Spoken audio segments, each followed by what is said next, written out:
Hello everybody and welcome back. We're going to be looking at timescale in this video. There's a bunch of caveats and things you need to consider with timescale, so let's get to it. Timescale, in its most basic terms, it's going to serve as a multiplier. So if we slow things down, it's going to slow things down. It's going to make slow motion type effects. If we speed it up, everything will be extremely exaggerated. You can see like here. Now, anything that has to do with forces or anything that affects velocity, we need to scale down, because if I set this to 3, all of the forces here are going to be multiplied by this time scale. Everything that is set to solver frame step is also going to be using time scale into consideration. It's going to be multiplying. Now in this case, we do want the solver frame step to get the correct calculations. And here, if we go to sourcing, you will see mostly everything is set to frame step or time step. If you're using frame step and time step, this will not affect that will not get affected by the time scale. If we set this to, let's say we set density to solver frame step, then it will get affected.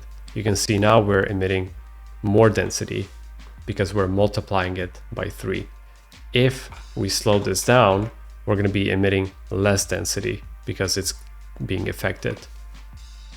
If I put this back to frame step, you will see we're going to be emitting more density again because it's not being affected by the time scale. All right, so those are the basics. Now, what we do need to do, if let's say we timescale by 3, everything gets chaotic.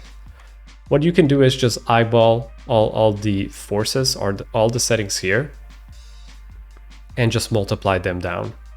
What you can do, if you want to be more exact, you can copy the parameter here, multiply by the timescale. And what we need to do is 1 divided by the time scale. What that will do is it's going to multiply down all of our values. So if we're going faster, we're going to be injecting less turbulence, which will make our motion more natural. You need to do the scaling. You need to do this multiplication for everything that is directly affecting the velocities. Anything that's affecting anything that's a rate of change, like dissipation, it will over time change density. You don't have to scale it. Anything that's affecting the velocity, you do have to scale it. So with that in mind, let's scale our turbulence as well. Let's scale our wind and our buoyancy. So buoyancy is affecting our velocity because it makes everything lift, right? So just think about it in those terms.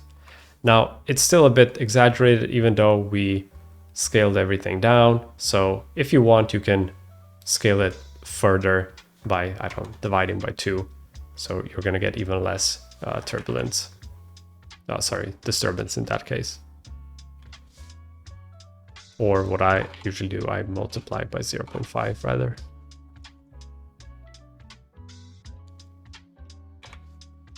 Now the same goes, just put this to 1. If you look at the numbers, if we go into the opposite, all of our numbers are going to get multiplied up. Just so we are in the slow motion realm, but we still want some of the disturbances and turbulences. We need to scale them up. Now it's not going to be exactly the same. So you will need to adjust everything to taste as well. But it's going to get you in the ballpark. Obviously the effect and the simulation is going to change because of this. But you can see we are getting that slow motion feeling. So if we go even lower to 0.1, and then what I would do is, let's say wind, I would be like, well, I actually do want more wind. So I would just increase that if you want. Maybe I'm exaggerating it, but maybe set it to 2.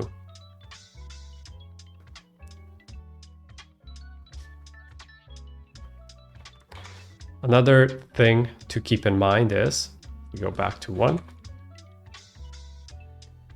If you're wondering what do you do in combustion, if you turn on combustion, this will be affected again by the timescale because it has this drop-down menu.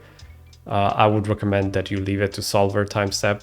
Everything here, even though this will be affecting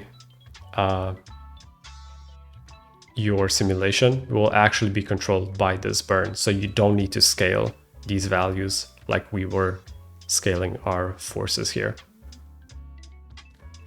All right, so these are the basics of timescale. We're gonna do a slow motion fire in the next video. But for now, what I want to show you is another way of putting things in slow motion. So we have our Axiom solver here, pretty much the same simulation, like so. I cached it, and we need density and velocity, and then we retime it, right? I'm retiming by 0.5. Under volumes, you say advected, and that's pretty much it. It's gonna be okay. It's gonna be slowed down, but you will see you're gonna be getting some stepping happening. We go closer, we are switching from blurry image to sharper image. And that is because that is because if we go and see this merge here with the font, it's just using the float frame. We are going between float frames and integer frames. Every time we are on an integer frame, we're gonna get our original density. And then in between frames are gonna be our slowed down, interpolated density. And that will always be a bit more fuzzy and more cloudy than our original density, which means that what we have to do is to just say $ff plus 0.25. That way we will never end on an integer frame. Yes, we will lose some of the sharpness that we get from our volume, but this way we will completely remove the flickering. You can always adjust and add some post-process sharpening to your volume, but you will not be able to remove the flickering that easy or at all.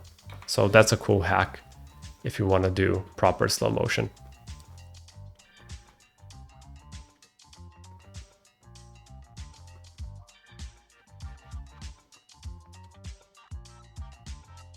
There you go.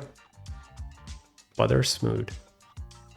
Another thing at the end, probably everybody knows this, but when you're looking at time step or frame step is going to be always more aggressive than time step. So if we look at the spreadsheet, what's happening is we go inside and we export the time. You will see our time step at frame 24 is going to be 1. That's our frame 25. So every 24 frames, this will change value. And then 48, or actually 49, it's going to be 2. If you look at our frame is going to be our frame. So these values are a lot higher than our time. That's why if you're setting things to frame step, they're going to be a lot more aggressive. So if you look at our velocity, just remove the combustion. And now if I add the velocity to frame step, it's going to be, do I even have velocity? I do. Gonna exaggerate it. So this is velocity on frame step, and then time step. You can see we get a lot less of velocity. So that's why I usually just put things on frame step, and it's going to be a bit more aggressive, but it's going to give you a bit more of that kick. All right, I hope that all makes sense. So let's take a look at a more practical example with some slow motion fire.